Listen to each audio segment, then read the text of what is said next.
Vision from Creator, War of Armageddon, and 1,000-year reign of Yeshua Jesus.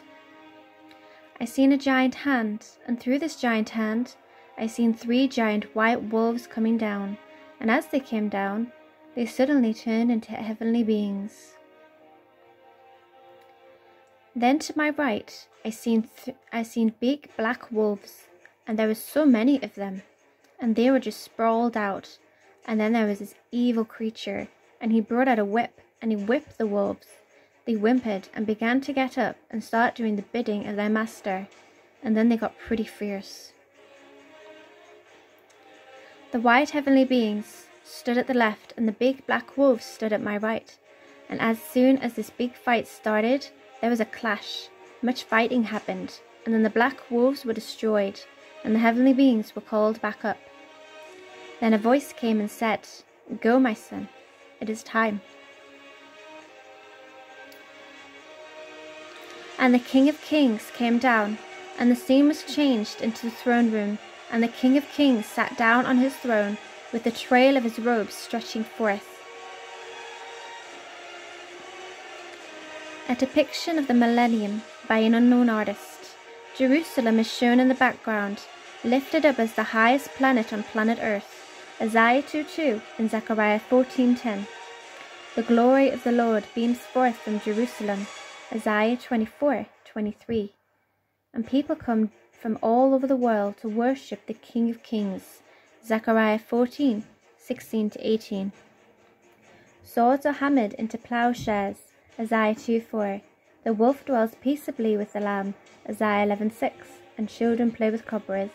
Isaiah 11:8. Interpretation. The 3 big white wolves that turn into heavenly beings is the Lord's army. The big black wolves is Satan's army and his agents. The big battle they were having was the War of Armageddon. When the King of Kings sat upon his throne on earth, that is the beginning of the 1,000-year reign. Just before 1,000 years, heaven opens, and a white horse appears. Sitting on the horse is the one they call Emunah Emeth, meaning faithful and true. In his righteousness he passes judgment, and he goes on in battle. His eyes a fiery flame. His head he wears many royal crowns. He wears a robe covered in blood. His name is Elohim Tabor, meaning Word of God. The armies of heaven, clothed in white and pure, follow him on white horses. Out of his mouth comes a sword to strike down nations. He will rule them with a rod of iron. He treads on the winepress, from which flows the rage of Adonai, the Lord. On his robe and on his thigh is written, Melech of Amalekim, meaning King of Kings and Lord of Lords. An angel comes, standing in the sun, and speaks to the birds flying in the mid-heaven, telling them to eat the flesh of kings, generals, important men, horses, and their riders and people. The beasts and kings of the earth gather their armies together to do battle with the King of Kings and his army. The beast was taken captive, with it the false prophet, who had deceived the peoples and made them receive the mark and worship the image. The beast and false prophet were hurled into the lake of fire. The rest was killed by the sword that goes out of the mouth of the King of Kings, and the birds did what angels instructed them. Revelation 19:11-21.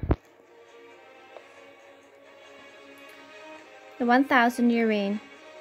An angel comes down from heaven with a key to the abyss and a great chain in his hand to seize the dragon, the devil, for 1,000 years.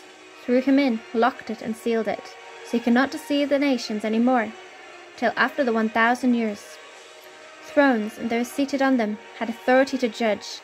Also those who had been killed came to life, and those who did not accept the mark came to life also to rule with Messiah for 1,000 years. The rest of the dead did not come back to life till after the 1,000 years. Blessed are those who are part of the resurrection.